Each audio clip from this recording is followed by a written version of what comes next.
नमस्कार, पहाड़ प्रभात देख रहे हैं आप और आपके साथ मैं हूं कौशल सेठ। बुलेटिन की शुरुआत करेंगे इस वक्त की बड़ी खबर के साथ। देहरादून से ये बड़ी खबर, हाईकोर्ट के आदेश के बाद चारधाम यात्रा की तैयारी में सरकार जुट गई है और 18 सितंबर से औपचारिक तौर से चारधाम यात्रा की शुरुआत हो जाएगी।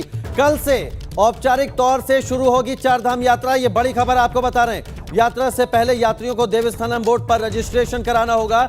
मुख्य सचिव एस.एस. संधू ने सभी विभागों को निर्देश दे दिए हैं और यात्रा के लिए व्यवस्था पूरी करने के निर्देश दिए हैं। लेकिन यह बड़ी खबर, कल से चारधाम यात्रा की औपचारिक शुरुआत हो जाएगी।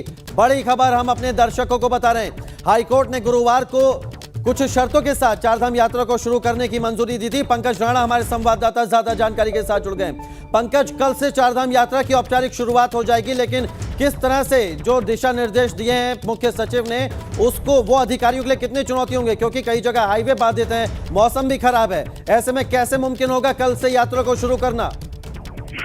बिल्कुल, देखिए थोड़ी चुनौती जरूर है सरकार के सामने, लेकिन व्यवस्थाओं को दुरुस्त करने के लिए कल से ही सरकार पूरी तरह से जुट गई है। जैसे ही हाईकोर्ट के आदेश आए कि चारधाम यात्रा उत्तराखंड में शुरू की जा रही है, उसके बाद से ही सभी जिला अधिकारियों को, आपदा प्रबंधन विभाग के सभी टीम को निर्देशित कर दिया गया है कि चारधाम यात्रा मार्गों पर जो व्यवस्था है उनको दुरुस्त कराए। खासकर स्वास्थ्य विभाग की टीमों को अलर्ट किया गया है। चारधाम यात्रा मार्गों पर अलग अलग जगह डॉक्टरों की तैनाती की जाएगी। इसमें खास बात ये रहेगी कि एक तो श्रीनगर में जो बेस हॉस्पिटल है वो मुख्य रूप से उसको दुरुस्त किया जाएगा, क्योंकि वो बद्रीनाथ और जो केदारनाथ है उस यात्रा मार्ग पर पड़ता है। उसके साथ साथ ही अगर हम यमुनोत्री गंगोत्री धाम की बात करें तो उत्तरकाशी के आसपास के सभी हॉस्पिटलों को दुरुस्त करने के निर्देश दिए गए हैं। वहां पर पर्याप्त डॉक्टरों की तैनाती की जाएगी। इसके साथ साथ ही ऐसे जो अति संवेदनशील पॉइंट है जहां पर लैंडस्लाइड की सबसे ज्यादा घटनाएं होती है, वहां पर 108 जो स्वास्थ्य सेवा की गाड़ी है उसको तैनात किया जाएगा, जेसीपी को तैनात किया जाएगा, एसडीआरएफ की टीमों को तैनात किया जाएगा। ये 3-4 चीजें कल से ही दुरुस्त करने के निर्देश मुख्य सचिव ने दे दिए हैं। और ये कहा जा सकता है कि क्योंकि आज का दिन सरकार के पास है, आज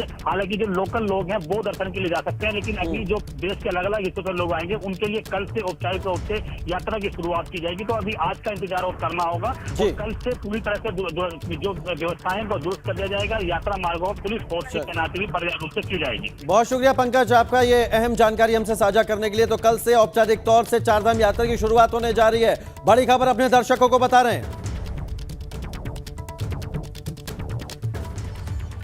चारधाम यात्रा को हाईकोर्ट से हरी झंडी मिलने के बाद गंगोत्री धाम के तीर्थ पुरोहित और यात्रा से जुड़े कारोबारी खुश हैं। इनका मानना है कि यात्रा शुरू होने से उनकी रोजी रोटी चलेगी, जिससे उनके सामने आया आर्थिक संकट काफी हद तक दूर होगा। को लेकर फैसला आया है, उसका हम बहुत बहुत स्वागत करते हैं कि चारधाम यात्रा पर जो अभी तक प्रतिबंध लगाया था वो उच्च न्यायालय ने हटा दिया है और अब ये सरकार का आगे की क्या गाइडलाइंस SOP होती हैं उस पर ही निर्भर रहेगा ये यात्रा किस तरीके से चलेगी, कौन सी गाइडलाइन के हिसाब से चलेगी। लेकिन मैं बहुत बहुत बधाई देता हूँ माननीय उच्च न्यायालय। और हाईकोर्ट के फैसले के बाद चारधाम से जुड़े तीर्थ पुरोहितों का क्या कहना है वो भी आपको सुनवा देते हैं। कई समय से जो है ना चारधामों की आजीविका जो ठप पड़ी हुई थी उसमें कुछ सुधार आएगा और माननीय मुख्यमंत्री जी ने सफल प्रयास किया और मैं आगे उनसे निवेदन करूंगा जिस प्रकार से आपने चारधाम यात्रा खोलने में व्यक्तिगत रुचि दिखाई है उसी प्रकार से आप इस देवस्थानम बोर्ड को जो उत्तराखंड सरकार पूर्व में त्रिवेंद्र सिंह रावत जी के द्वारा थोपा गया था उसको भी निरस्त करेंगे। क्योंकि यह मामला केवल तीर्थाटन जो तीर्थ पुरोहित हैं, पुजारी हैं, पंडित हैं, उन्हीं तक सीमित नहीं है, बल्कि इसमें हज़ारों वो लोग हैं जो पर्यटन व्यवसाय से जुड़े हैं, ट्रैवलिंग एजेंसी से जुड़े हुए हैं, होटलिंग व्यवसाय से जुड़े हुए लोग हैं, घोड़े खच्चर कंडी वाले लोग हैं, सब लोग प्रभावित हो गए थे। और इसी यात्रा काल के 4 महीने बाद अभी तक यात्रा नहीं हो पाई थी। इसको लोगों की आर्थिकी पूरी तरह से प्रभावित हो गई थी। उधर सीएम पुष्कर सिंह धामी ने हाईकोर्ट के फैसले पर खुशी जाहिर की है। साथ ही मुख्यमंत्री ने बेरोजगार युवाओं के लिए भी बड़ी राहत की घोषणा की है। उच्च न्यायालय में हमने फिर से सुनवाई में हमने अपना आवेदन डाला कि अब हमको सुन लिया जाए, क्योंकि कोरोना महामारी का कम हो गया है और कोरोना रिस्ट्रिक्शन के जो भी कोरोना के प्रोटोकॉल हैं उन सब का हम पालन करेंगे। और हमने अपना एक प्रस्ताव दिया और माननीय न्यायालय ने आज उस पर अपनी सहमति दी है। हम जो है हमारा हर हाल में यात्रा चलेगी और यात्रा पूरे कोरोना को ध्यान में रखते हुए जान माल की भी सुरक्षा रहे। उच्च न्यायालय महामारी के कारण से हमारे सभी नौजवान युवा भाई हुए हमने जितनी भी हमारी लोक सेवा आयोग की परीक्षाएं, प्रावधिक शिक्षा परिषद की हैं, मेडिकल जो स्वास्थ्य चयन की जो शिक्षाएं हैं, और भी जो हमारे यहाँ पर उत्तराखंड राज्य में होने वाली प्रतियोगी परीक्षाएं हैं, उन सभी परीक्षाओं को बिना शुल्क के कर दिया है। इस वर्ष जो है मार्च 2022 तक बिना शुल्क के रहेंगी। चलिए अब विपक्षी दल कांग्रेस का क्या कुछ कहना है हाईकोर्ट के फैसले को लेकर, क्योंकि कांग्रेस चारधाम यात्रा को लेकर प्रदर्शन कर रही थी, वो भी आपको सुनवा देते हैं। आज चारधाम यात्रा पर सशर्त अनुमति दी है और ये शुरुआत है। मैं उम्मीद करता हूं कि सरकार अब तो जीतेगी और धन्यवाद देना चाहता हूं उन तमाम साथियों को जिन्होंने इस प्रायोजन से कि चारधाम यात्रा शुरू हो सके कांग्रेस के संघर्ष के साथ कंधे से कंधा मिलाकर संघर्ष किया। और बड़ी खबर आपको जोशीमठ से बता दें, बद्रीनाथ धाम में माता मूर्ति मेला है। भगवान बद्रीनाथ को माड़ा मंदिर आने का न्योता दिया जाएगा। सुबह 9:30 बजे भगवान बद्रीनाथ का राजभोग होगा और सुबह 10 बजे भगवान की गद्दी और उद्धव जी की डोली रवाना होगी। दोपहर 3 बजे तक भगवान बद्रीनाथ का मंदिर इस दौरान बंद रहेगा। तो सुबह 10 बजे भगवान की गद्दी और उद्धव जी की डोली रवाना होगी। माड़ा मंदिर आने का उन्हें न्योता दिया गया है। दोपहर 3 बजे तक इस दौरान भगवान बद्रीनाथ का मंदिर बंद रहेगा।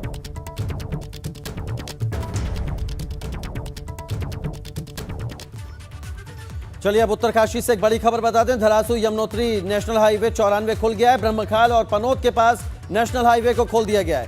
नेशनल हाईवे विभाग ने राहत की सांस ली है। पिछले कई दिनों से रास्ता खोलने में दिक्कत हो रही थी। और दूसरी तस्वीर भी हम आपको दिखा रहे हैं। उत्तरकाशी जिला मुख्यालय में जबरदस्त बारिश हो रही है। एक हफ्ते से रोजाना रात में मूसलाधार बारिश हो रही है, जिससे ज्ञानसू, जोशियाड़ा, लदाड़ी और मुख्या बाजार जैसी जगहों पर जलभराव से लोगों को परेशानी हो रही है। तो धरासू यमुनोत्री नेशनल हाईवे 94 खोल दिया गया है। काफी दिनों से मशक्कत करनी पड़ रही थी एनएच विभाग को, और उत्तरकाशी में बारिश भी लगातार जारी है।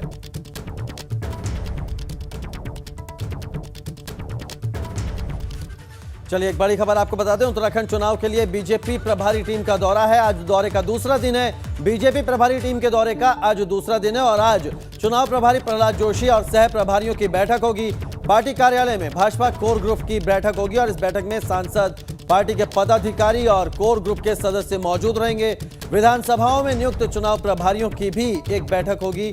तो तमाम बैठकें आज भी होनी है। बीजेपी चुनाव प्रभारी टीम की ये अहम बैठक 2 दिन के दौरे पर बीजेपी चुनाव प्रभारी की टीम, और आज इस बैठक का दूसरा दिन। पंकज राणा हमारे साथ, हमारे संवाददाता जुड़ गए हैं देहरादून से। पंकज का रुख कर लेते हैं। पंकज, आज बीजेपी प्रभारी टीम के दौरे का दूसरा दिन है। आज कौन कौन सी अहम बैठकें होंगी जिसमें जो चुनाव प्रभारी हैं प्रहलाद जोशी और जो सह प्रभारी पहुंचे हैं, किन मुद्दों पर मंथन किया जाएगा, क्या कुछ मंत्र दिए जाएंगे? बिल्कुल कौशल, देखिए उत्तराखंड में चुनावों का आगाज़ हो गया है। चुनावों के आगाज़ के मद्देनजर ही भाजपा ने जो चुनाव प्रभारी नियुक्त किए थे दोनों, उनको आज उनके दूसरा दिन आज दौरे का है देहरादून में। और देहरादून में तमाम पदाधिकारियों के साथ बैठक का दौर चल रहा है। कल मुख्यमंत्री पुष्कर सिंह धामी और तमाम नेताओं के साथ बैठक हुई थी और उसमें पूरी तरह से एक रणनीति बनाई गई है किस तरह से चुनावी फतह करना है। और आज भी भाजपा प्रदेश कार्यालय में कोर ग्रुप की बैठक होगी, विधानसभा प्रभारियों की बैठक होगी, जिला प्रभारियों की बैठक होगी। उसके साथ साथ ही तमाम वरिष्ठ नेताओं के साथ चुनाव प्रभारी प्रहलाद जोशी बैठक करेंगे। इसमें खास बात यह है कि चुनाव प्रभारी बूथ मैनेजमेंट को लेकर पूरी तरह से इसमें जोर दे रहे हैं कि किस तरह से शक्ति केंद्रों, बूथ मैनेजमेंट और पन्ना प्रमुखों को किस तरह से जो भाजपा सरकार की नीतियां हैं उनको जन जन तक पहुंचाया जाए। तो प्रभारी ने साफ तौर पर यह कहा है कि जो जिला प्रभारी नियुक्त किए गए हैं वो अपने बूथ हैं उन पर, बूथ केंद्रों पर रहे हैं, शक्ति केंद्रों पर रहे हैं और पन्ना प्रमुखों के साथ लगातार बैठकें करता रहे, उनसे संवाद बनाता रहे। एक तरह से यह कहा जा सकता है कि सरकार और संगठन में समन्वय को लेकर भी इसमें जोर दिया जा रहा है कि किस तरह से सरकार और संगठन में समन्वय बनाया जाए, कार्यकर्ता को किस तरह से जनता के बीच में भेजा जाए कि जो सरकार की नीतियों को जन जन तक पहुंचाया जा सके। तो कुल मिलाकर कहा जा सकता है कि प्रहलाद जोशी का एक आज कल एक परिचय के तौर पर उनका आना था तमाम नेताओं से, उन्होंने मुलाकात की है, फिर उसके बाद बैठकों का दौर चला। आज भी पार्टी कार्यालय में कोर ग्रुप की बैठक होगी, पदाधिकारियों के साथ बैठक होगी, विधानसभा स्तर के जितने भी इन्होंने प्रभारी नियुक्त किए थे उनकी बैठक की जाएगी, बूथ मैनेजमेंट को लेकर इसमें जोर दिया जाएगा।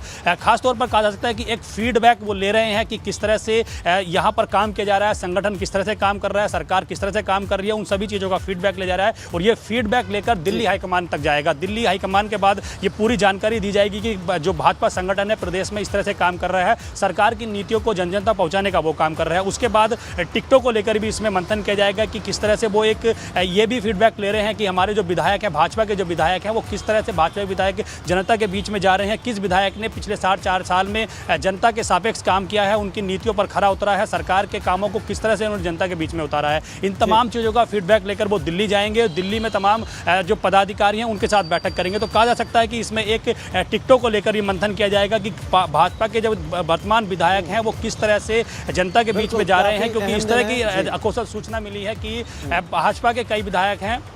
जी, बात पूरी कीजिए।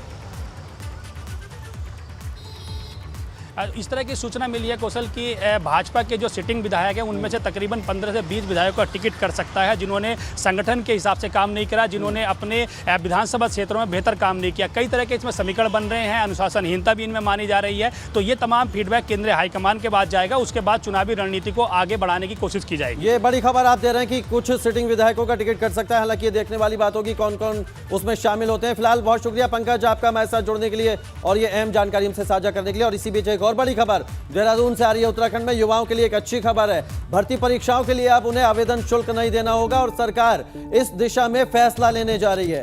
31 मार्च 2022 तक सभी भर्ती परीक्षाओं के आवेदन शुल्क माफ कर दिए गए। सीएम पुष्कर सिंह धामी ने इसकी घोषणा की है। लोक सेवा आयोग और अधीनस्थ सेवा चयन आयोग समेत बाकी सभी भर्तियों के लिए आवेदन फॉर्म पर फीस माफ हो जाएगी। तो ये बड़ी खबर, युवाओं के लिए राहत भरी खबर। 31 मार्च 2022 तक भर्ती परीक्षाओं के लिए कोई आवेदन शुल्क नहीं देना होगा। सीएम पुष्कर सिंह धामी ने युवाओं को लेकर यह बड़ी घोषणा की है।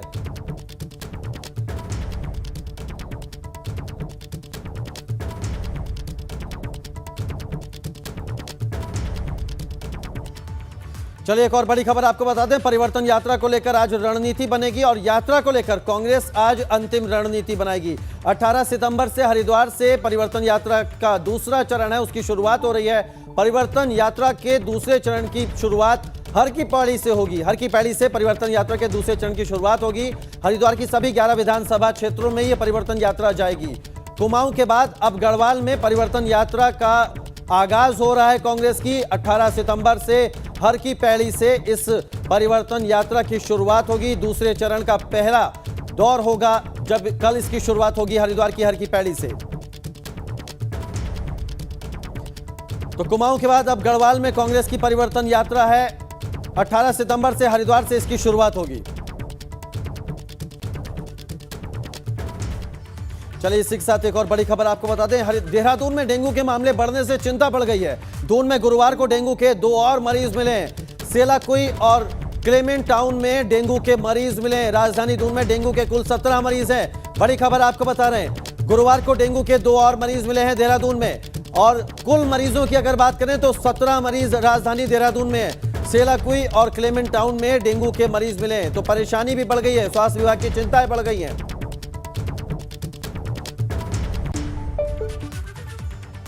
और देहरादून से ये बड़ी खबर है, जहां स्कूल से नाबालिग छात्राओं के गायब होने का मामला है। दोनों नाबालिग छात्राओं को पुलिस ने बरामद कर लिया है।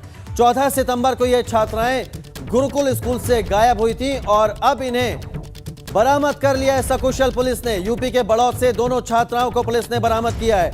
ये बड़ी खबर आपको बता रहे हैं। 14 सितंबर को ये छात्राएं गुरुकुल स्कूल से गायब हुई थी और इन दोनों छात्राओं को बड़ौद से, यूपी के बड़ौद से दोनों छात्राओं को पुलिस ने बरामद कर लिया सकुशल। देहरादून के थाना राजपुर क्षेत्र का मामला है। फिलहाल प्रथम दृष्टया पुलिस को यह लग रहा है कि अपनी मर्जी से ही दोनों छात्राएं स्कूल से निकली थी। देहरादून के थाना राजपुर क्षेत्र का यह मामला है, जहां स्कूल से गायब दोनों छात्राओं को सकुशल बरामद कर लिया गया है। आगे बढ़ते हैं। उत्तर प्रदेश के पूर्व मुख्यमंत्री दिवंगत कल्याण सिंह की अस्थियों को हरिद्वार में विसर्जित किया गया। वीआईपी घाट पर उनके तीर्थ पुरोहितों ने पूरे विधि विधान के साथ उनकी अस्थियों को गंगा में विसर्जित करवाया और उनकी आत्मा की शांति की कामना की। कल्याण सिंह के बेटे एटा से सांसद राजवीर सिंह, उनकी पुत्रवधू, पोता और पोती ने वैदिक मंत्रोच्चार के साथ अस्थियों को गंगा में प्रवाहित किया। लगभग 100 गाड़ियों का काफिला इस दौरान के साथ यूपी के कई विधायक और सांसद बाबूजी की अस्थियों को लेकर हरिद्वार पहुंचे थे। इस दौरान उत्तराखंड के पूर्व मुख्यमंत्री त्रिवेंद्र सिंह रावत, कैबिनेट मंत्री स्वामी यतीश्वरन समेत कई भाजपा कार्यकर्ताओं ने दिवंगत कल्याण सिंह को श्रद्धांजलि भी दी। बाबूजी की अस्थि विसर्जन का कार्यक्रम हमने 5 जगह रखा है। एक जगह वो थी जहां उन्होंने काम किया, जहां से सांसद से बुलंदशहर से अंतिम अंत्येष्टि वहीं हुई थी उनकी, और उसके बाद में एटा, उसके बाद में इलाहाबाद, अयोध्या, और आज अंतिम अस्थि हमने हरिद्वार में प्रतिष्ठित की है। एक छोटे से ब्रेक के लिए रुक रहे हैं, कहीं मत जाइए। प्रभात प्रभात में खबरें और